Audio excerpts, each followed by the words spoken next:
इस कहानी की लेखिका है शिखा श्रीवास्तव अनुराग। रचित अपने पापा की पुरानी फाइलों में कुछ जरूरी कागजात ढूंढ रहा था, तभी उसके हाथ में कुछ पेपर्स आए जिन पर खून के छींटे थे। रचित ने हैरानी से उन कागजों को देखा और उन्हें पढ़ने की कोशिश करने लगा। उन पर लिखे हुए बहुत से अक्षर लगभग मिट चुके थे, फिर भी जब उसने किसी तरह उन्हें पढ़ा तो हैरान रह गया। ये कागज किसी बंगले के थे जिसे उसके पापा ने वर्षों पहले खरीदा था। रचित उन कागजों को लेकर अपनी माँ वीणा जी के पास गया और उसने कहा, माँ देखो मुझे पापा की फाइल में क्या मिला है, बंगले के कागज। ये सुनते ही वीणा जी ने घबराकर उसके हाथ से उन कागजों को छीन लिया और बोली, तुझे किसने कहा था इन्हें हाथ लगाने के लिए? मैं आज इन्हें जला ही देती हूँ। ये क्या बोल रही हो तुम माँ? पहले तो मुझे ये समझ में नहीं आ रहा है कि जब पापा के पास ये बंगला था तब आज तक हम सब इस सड़े हुए किराए के मकान में क्यों रह रहे हैं? पापा ने आज तक कभी इस बंगले का जिक्र तक नहीं किया और तुम भी कागज जलाने की बात कर रही हो। रचित परेशान सा बोला। इन कागजों को देखते हुए वीणा जी की आंखों में आंसू आ गए थे। उन्हें पहुंचकर किसी तरह स्वयं को संभालते हुए उन्होंने कहा, अब तू बड़ा हो गया है, इसीलिए आज मैं तुझे सारी बातें बताती हूँ। ये बात तब की है जब मेरी और तेरे पापा की नई नई शादी हुई थी। जहाँ पर ये बंगला है, हम उसी जंगल के पास वाले शहर में रहते थे। हमारा कारोबार भी काफी फैला हुआ था। एक दिन हम दोनों घूमते हुए जंगल की तरफ चल पड़े। वहाँ नदी के किनारे ये शानदार बंगला खड़ा था। ये बंगला इतना सुंदर था कि एक ही नजर में मुझे भा गया और मैंने इसे खरीदने की जिद ठान ली।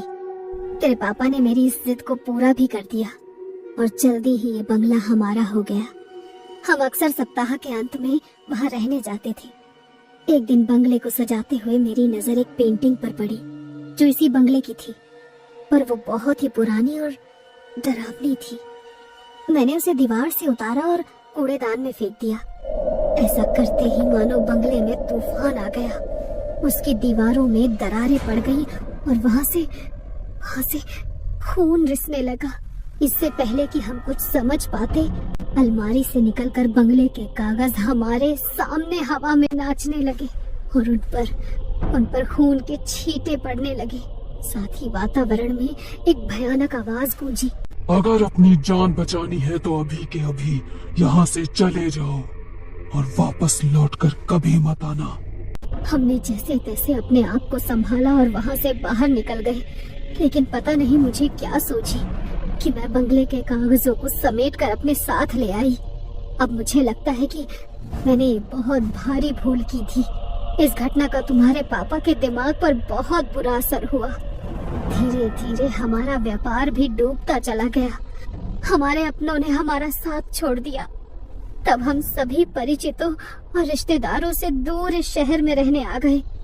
तुम्हारे पापा नौकरी करने की हालत में नहीं रह गए थे, इसीलिए मैंने घर की जिम्मेदारी उठाई। बाकी तो तुम सब कुछ जानते ही हो कि तुम्हारी नौकरी लगने से पहले हमने किस तरह दिन गुजारे हैं।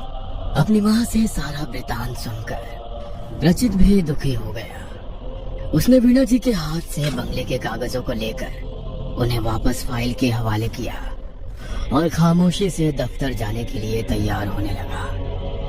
आज दफ्तर में भी रचित के दिमाग में उस बंगले की ही बातें घूम रही थी और काम में उसका बिल्कुल भी मन नहीं लग पा रहा था। क्योंकि थोड़ी ही देर में कंपनी के बॉस मिस्टर धार्मिक के साथ उसकी मीटिंग थी, इसलिए ना चाहते हुए भी मन मारकर उसे कॉन्फ्रेंस हॉल की तरफ जाना ही पड़ा। मीटिंग के दौरान मिस्टर धर्मिक ने नोटिस कर लिया कि रचित कुछ परेशान सा है। रचित उनके प्रिय कर्मचारियों में से एक था, इसलिए उन्होंने उससे उसकी परेशानी की वजह पूछी। सहसा रचित को याद आया कि मिस्टर धर्मिक अक्सर काली शक्तियों के विषय में पढ़ते रहते हैं और उनके विषय में वो खोजबीन भी करते रहते हैं, इसलिए उसने उन्हें सारी बात बता दी। रचित की बात खत्म होने के बाद मिस्टर धर्मिक ने कहा, तुम्हारी बातें सुनकर ऐसा लग रहा है कि इस बंगले का रहस्य उसी पेंटिंग में छुपा हुआ है जिसे तुम्हारी माँ ने कूड़ेदान में फेंक दिया था। आज शायद वो समय आ गया है कि मैंने अपने गुरुजी से जो सीखा है मैं उसका उपयोग करूं। इसलिए हम कल ही उस बंगले में चलेंगे। लेकिन अगर हम दोनों को कुछ हो गया तो? नहीं नहीं, मुझे बहुत डर लग रहा है सर, रचित घबरा कर बोला। धर्मित ने उसे समझाते हुए कहा, डरो मत, हमें कुछ नहीं होगा। मैं आज रात कुछ विशेष पूजा करके हमारी सुरक्षा का सारा इंतजाम कर लूंगा।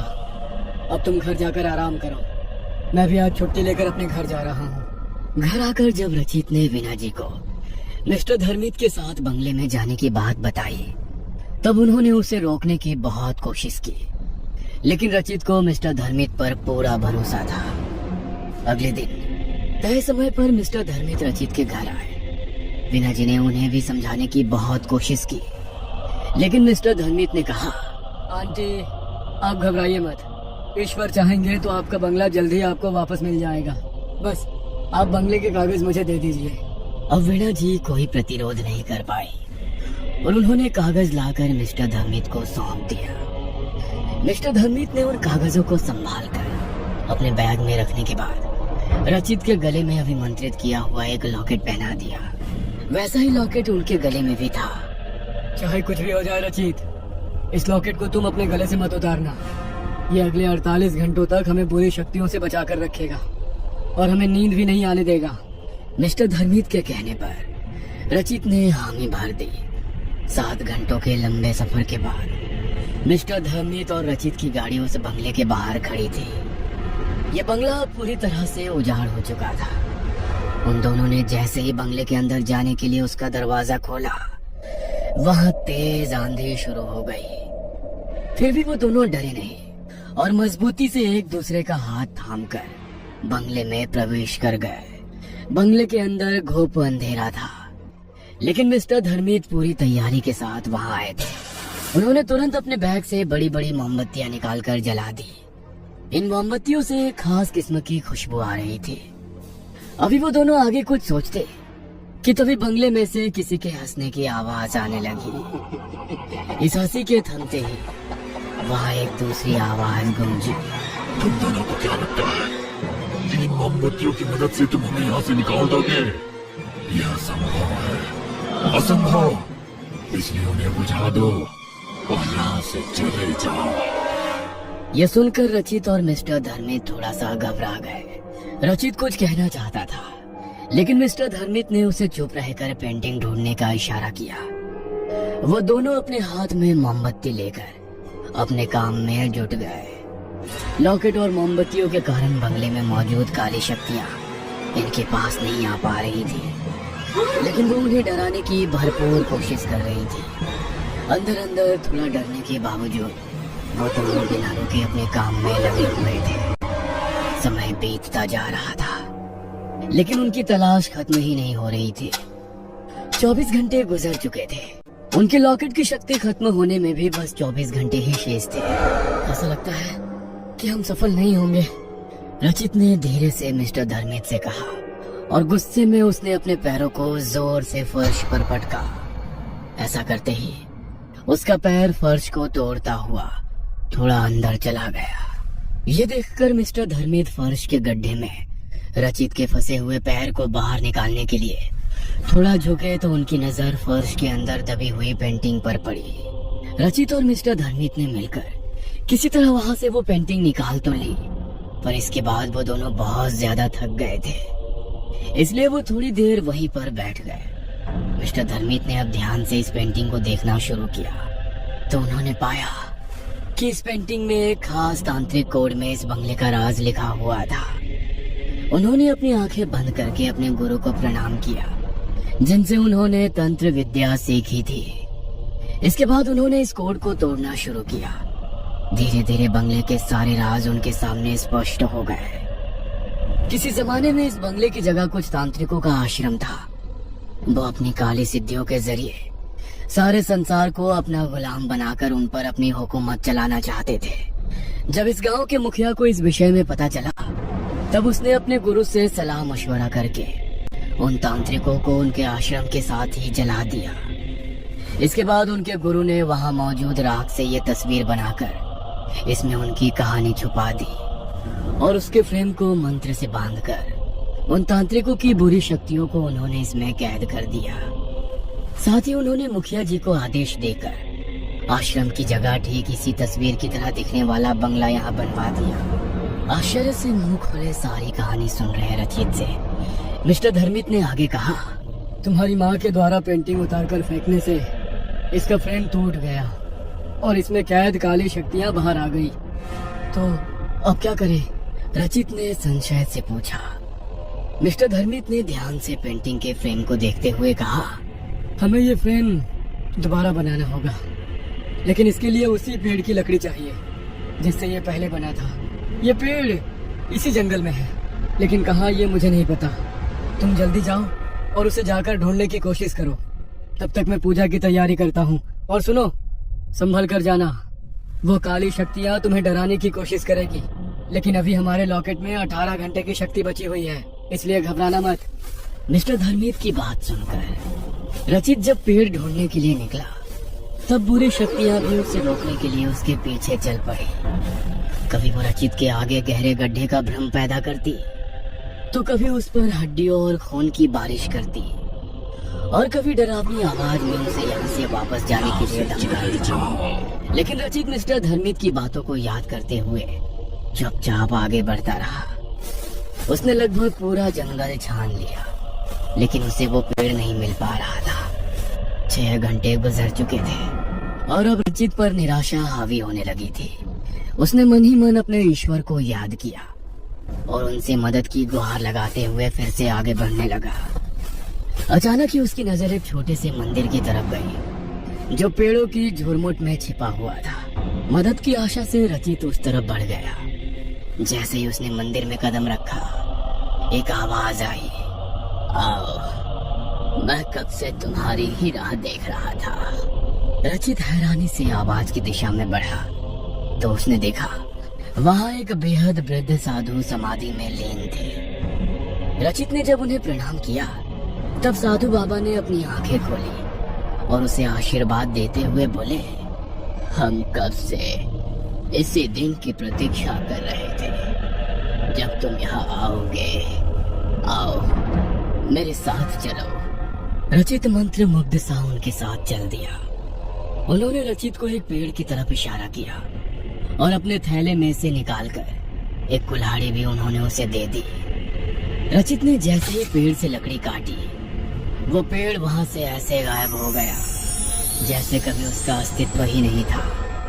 साधु बाबा ने अब रचित को एक मंत्र देते हुए कहा, इस मंत्र का जाप करो, ये तुम्हें तुरंत ही बंगले में पहुंचा देगा। जाओ, जल्दी जाओ, समय बहुत कम है। रचित ने एक बार फिर उन्हें प्रणाम किया और आंखें बंद करके वो तेजी से उनके दिए हुए मंत्र का जाप करने लगा, जिसकी सहायता से वो पलक झपकते ही बंगले में पहुंच गया। मिस्टर धर्मित ने अब रचित के हाथ से लकड़ी लेकर फ्रेम बनाना शुरू किया। जैसे जैसे फ्रेम बनता जा रहा था, बंगले में मौजूद बुरी शक्तियों के चीखने चिल्लाने की आवाजें भी बढ़ती जा रही थी। वह बंगले में मौजूद सामानों को रचित और मिस्टर धर्मित के ऊपर फेंककर अभी भी किसी तरह उन्हें रोकने की कोशिश कर रही थी, लेकिन मिस्टर धर्मित बिना रुके अपने काम में लगे हुए थे। लॉकेट की शक्ति खत्म होने में अब बस आधा घंटा शेष रह गया था। आखिरकार फ्रेम बन गया और मिस्टर धर्मित ने पेंटिंग को उसके पुराने टूटे हुए फ्रेम से निकालकर नए फ्रेम में डाला और फिर उसे अपने बनाए हुए पूजा स्थल पर रखकर उन्होंने वेदी में अग्नि प्रज्वलित कर दी और एक मंत्र पढ़ने लगे। जैसे जैसे मंत्र के साथ अग्नि में आहुति पड़ती गई, एक एक करके काले धुएं के रूप में सारी बुरी शक्तियां पेंटिंग में वापस कैद हो गई। अगले कुछ ही पलों में वहां शांति छा गई। यह देखकर रचित प्रसन्न हो गया और उसने खुशी से आवेग में मिस्टर धर्मित को गले लगा लिया। तभी उसे स्वयं से अलग करते हुए मिस्टर धर्मित ने कहा, अभी एक विशेष काम बाकी है, इसलिए अपनी खुशी बचा कर रखो। अब क्या बचा है सर? तुम्हारी बलि।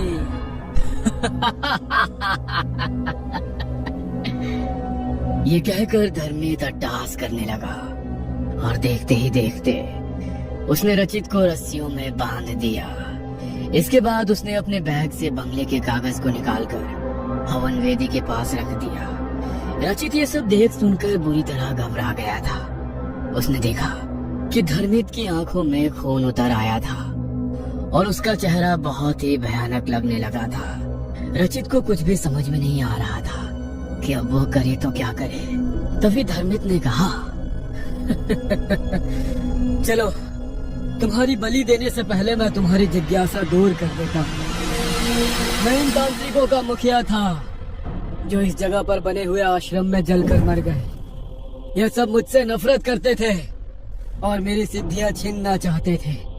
इसलिए मैंने अपनी सिद्धियों को यहीं जमीन में छुपा दिया था। जिस दिन यहाँ आग लगाई गई उस दिन मैं यहाँ से बाहर गया हुआ था, इसलिए संयोग से मैं बच गया। जब इस जगह से जुड़ा विवादित मामला ठंडा पड़ गया तब मैं यहाँ छुपाई गई अपनी सिद्धियों को वापस लेने आया। लेकिन तब मुझे पता चला कि इस जगह को पवित्र मंत्रों की शक्ति से बांध दिया गया था। अब मैं चाह कर भी कुछ नहीं कर सकता था, इसलिए चुपचाप मैं सही समय की प्रतीक्षा करता रहा। फिर एक दिन तुम्हारे माँ पापा यहाँ आए और तुम्हारी माँ ने पेंटिंग के फ्रेम को तोड़कर मंत्रों की शक्ति को खत्म कर दिया। लेकिन तब भी मैं इस जगह पर मौजूद अपनी शक्तियों को वापस नहीं पा सका, क्योंकि वो खून के छींटों के रूप में बंगले के कागज के साथ जा चुके थे। अब मैंने अपने गुरु की शरण ली। तब उन्होंने अपनी शक्ति से मुझे तुम्हारे विषय में बताया। अपने गुरु के आशीर्वाद से मैं कोई भी रूप ले सकता हूँ, इसलिए दुनिया से छुपने के लिए मैंने ये रूप लिया और तुम इंसानों के बीच रहकर तुम्हारी तरह काम करते हुए मैं तुम्हारे बड़े होने की राह देखने लगा। जैसे ही तुम्हारे कॉलेज में प्लेसमेंट शुरू हुआ मैं वहाँ पहुँच गया और मैंने तुम्हें अपने दफ्तर में नौकरी देकर तुमसे नजदीकियां बढ़ानी शुरू कर दी। इससे पहले कि मैं सही अवसर देखकर तुमसे इस बंगले के विषय में पूछता, तुमने खुद ही मुझे उसके बारे में बताकर मेरा काम आसान कर दिया। अब इन सभी मृत तांत्रिकों की शक्ति भी मेरे वश में आ चुकी है, जो कभी मुझसे मेरी शक्तियां छीनना चाहते थे। बस एक इंसान अर्थात तुम्हारी बलि देते ही मैं इस असीम शक्तियों का स्वामी बन जाऊंगा और ये सारी दुनिया मेरी मुट्ठी में कैद होगी। आप ऐसा नहीं कर सकते। अगर मैं वापस अपने घर नहीं पहुंचा तो मेरी माँ पुलिस में जाएगी और तब आप पकड़े जाएंगे। रचित ने हिम्मत जुटाकर कहा। प्रत्युत्तर में धर्मित ने हंसकर कहा, जब तक तुम्हारी माँ को तुम्हारे हश्र की खबर होगी तब तक मैं सर्वशक्तिमान बन चुका होऊंगा। रचित को अब अपनी मौत साक्षात सामने नजर आ रही थी। उसने अपनी आंखें बंद करके अपने माँ पापा और ईश्वर को याद किया। उसे पछतावा हो रहा था कि काश उसने अपनी माँ की बात मान ली होती और यहाँ ना आया होता, पर अब क्या हो सकता था। इसलिए वो चुपचाप अपनी नियति की प्रतीक्षा करने लगा।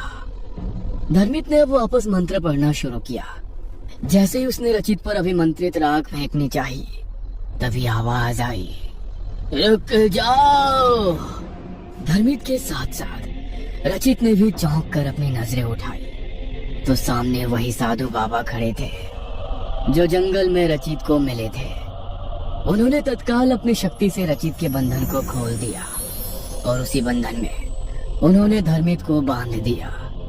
इसके पश्चात साधु बाबा ने कहा, अपने साथियों की बिखरी हुई शक्तियों को तो ही समेट सकता था, इसलिए मैं अब तक रुका हुआ था। अब जब तूने इन सबको वापस फ्रेम में कैद कर दिया है तो अब तेरे नष्ट होने की घड़ी भी आ चुकी है। आप ऐसा नहीं कर सकते, मेरे गुरु मुझे बचा लेंगे। ये कहकर धर्मित अपने गुरु को पुकारने लगा। साधु बाबा मुस्कुराए और बोले, वो पाखंडी जो कभी मेरा शिष्य और तेरा गुरु हुआ करता था अब कभी तेरे पास नहीं आएगा। देख मैंने उसका क्या हश्र किया है। साधु बाबा के हाथ घुमाते ही रचित और धर्मित के सामने किसी चलचित्र की तरह धर्मित के गुरु के जलकर मरने का दृश्य घूमने लगा। नहीं, ऐसा नहीं हो सकता, यह असंभव है। धर्मित गुस्से से चीखा। साधु बाबा ने कहा, कुछ भी असंभव नहीं है। जो इस संसार में आया है उसे एक ना एक दिन यहाँ से जाना ही पड़ता है। बस सबका अपना समय तय होता है। तेरे कपटी गुरु को मारने के लिए मुझे जिस शक्ति की जरूरत थी वो आज ही मेरी सिद्धि पूरी होने पर मुझे मिल गई और मैंने तत्काल इस बुराई को नष्ट कर दिया। बस अब हमेशा के लिए नष्ट होने की बारी तेरी है। उनकी बात सुनकर रचित की हिम्मत बंधी और वो फुर्ती से उठकर साधु बाबा के पास चला गया। इससे पहले कि धर्मित कुछ कर पाता, साधु बाबा ने उसकी मुट्ठी में मौजूद राख अपनी मुट्ठी में खींच ली और उसे धर्मित के ही ऊपर फेंक दिया। राख के पड़ते ही वहां से धर्मित और बंगले की पेंटिंग धुआं बनकर हवा में विलीन हो गई। बुरी शक्तियों के मिटते ही बंगला सूरज के पवित्र प्रकाश से जगमगा उठा। साधु बाबा ने रचित को आशीर्वाद देते हुए कहा, अब यह बंगला हर तरह की समस्या से मुक्त हो चुका है। तुम अपने माता पिता को यहाँ ले आओ और अपने पिता के साथ मिलकर फिर से उनका व्यवसाय शुरू करो। धर्मित का लिखा हुआ आत्महत्या पत्र कल उसके दफ्तर में पहुँच जाएगा। तुम जब तक वहाँ पहुँचोगे वहाँ मौजूद सभी लोग भूल चुके होंगे कि तुम कभी धर्मित के साथ कहीं गए थे। रचित साधु बाबा को प्रणाम करने के लिए उनके पैरों पर झुका। उसके झुकते ही साधु बाबा वहां से अंतर ध्यान हो गए। रचित ने अपना बैग उठाया और बंगले में ताला लगाकर गाड़ी की तरफ चल दिया। यहाँ से वापस जाते हुए वो खुश भी था और दुखी भी था। उसे खुशी थी कि उसके पापा की मेहनत की कमाई से खरीदा हुआ यह बंगला अब भूतिया नहीं रहा था, लेकिन साथ ही उसे दुख भी था कि उसने बिना सोचे समझे धर्मित जैसे धोखेबाज पर भरोसा करके अपने साथ साथ अपने परिवार को भी मुश्किल में डाल दिया था। वापस अपने शहर पहुंचकर जब रचित ने अपने माँ पापा को धर्मित की सच्चाई बताई तब वो दोनों भी हैरान रह गए। वीणा जी ने तुरंत भगवान के आगे माथा टेका कि उन्होंने रचित को इतनी बड़ी मुसीबत से बचा लिया था। कुछ दिनों के पश्चात रचित अपने माँ पापा को लेकर पुनः उस बंगले में आया और साथ ही उसने अपने पापा का व्यवसाय भी एक बार फिर से शुरू किया। उसके पापा की मानसिक हालत भी अब सुधरने लगी थी। साधु बाबा के आशीर्वाद से एक बार फिर बुराई पर अच्छाई की जीत का प्रतीक बनकर यह बंगला अपनी रौनक से जगमगाने लगा था। ये कहानी आपको अच्छी लगी हो तो हमें सब्सक्राइब करें, हमारा इंस्टाग्राम और फेसबुक पेज जरूर फॉलो करें। और हाँ दोस्तों, सब्सक्राइब करना भूलना मत।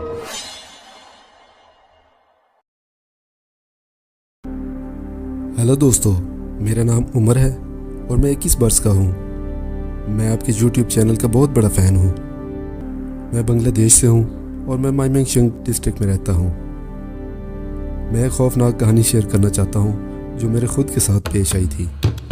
ये कहानी उस वक्त की है जब मैं 10 साल का था और बांग्लादेश के कैपिटल ढाका में रहता था। उस वक्त मैं अपने पेरेंट्स और 2 भाइयों के साथ एक अपार्टमेंट में रहता था। उस अपार्टमेंट में 2 बेडरूम, 1 बाथरूम, 1 किचन और 1 बालकनी थी। अपार्टमेंट मेरे ख़ानदान के साइज़ के लिहाज से थोड़ा छोटा था, लेकिन कुछ माली मसाइल की वजह से हमें वहीं पर मैनेज करना पड़ा। एक दिन मेरे मामू, जो मेरी माँ के सगे भाई हैं, हमसे मिलने हमारे घर आए। वो दोपहर को आए और हमारे साथ कुछ वक्त गुजारा। हमने गपशप की और टीवी देखा। अब रात हो चुकी थी और रात 8 बजे के करीब मुझे नींद आने लगी। मुझे सुबह 6:30 बजे स्कूल के लिए उठना पड़ता है। मैं एक तरह का सुस्त लड़का था और हमेशा रात 8 बजे सो जाता था। इसलिए मैं सिर्फ मामूल के मुताबिक ही टीवी देख रहा था और अब सोने की तरफ बढ़ने लगा। जैसे ही मैं बिस्तर पर लेटा, मैंने अपनी माँ को ये कहते हुए सुना कि भाई आज रात आप हमारे घर ठहर जाइए। मुझे वक्त ठीक से याद नहीं, लेकिन जब मेरी आँख खुली तो तकरीबन ये आधी रात का वक्त हो चुका था। मैं अपने पेरेंट्स के कमरे में सो गया था, लेकिन मेरी माँ ने मुझे नहीं जगाया और मुझे उसी कमरे में सोते रहने दिया और अम्मी भी मेरे पास ही सो रही थी। मैंने सोचा कि शायद अबू दूसरे कमरे में मेरे भाइयों के साथ सो रहे होंगे। मैं दोबारा सोने की कोशिश कर रहा था, मगर न जाने क्यों मुझे दोबारा नींद नहीं आ रही थी।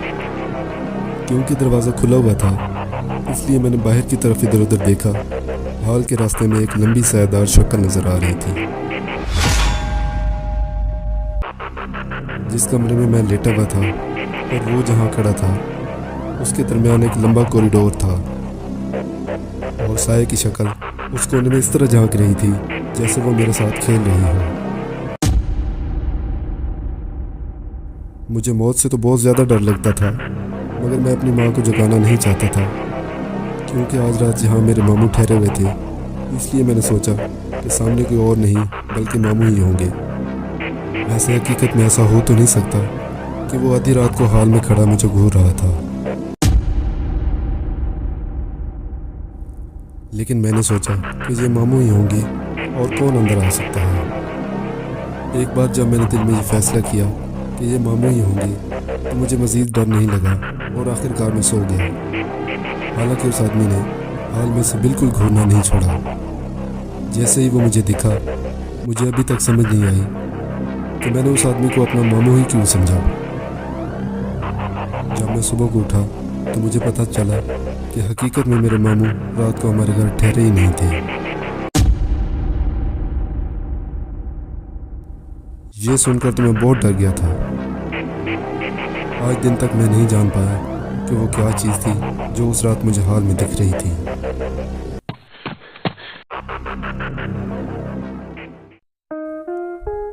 दोस्तों, ये कहानी आपको कैसी लगी हमें कमेंट्स में बताइए, और इसी तरह की मज़ीद अच्छी वीडियोस देखने के लिए हमारे YouTube चैनल को सब्सक्राइब कर लीजिए। Thank you.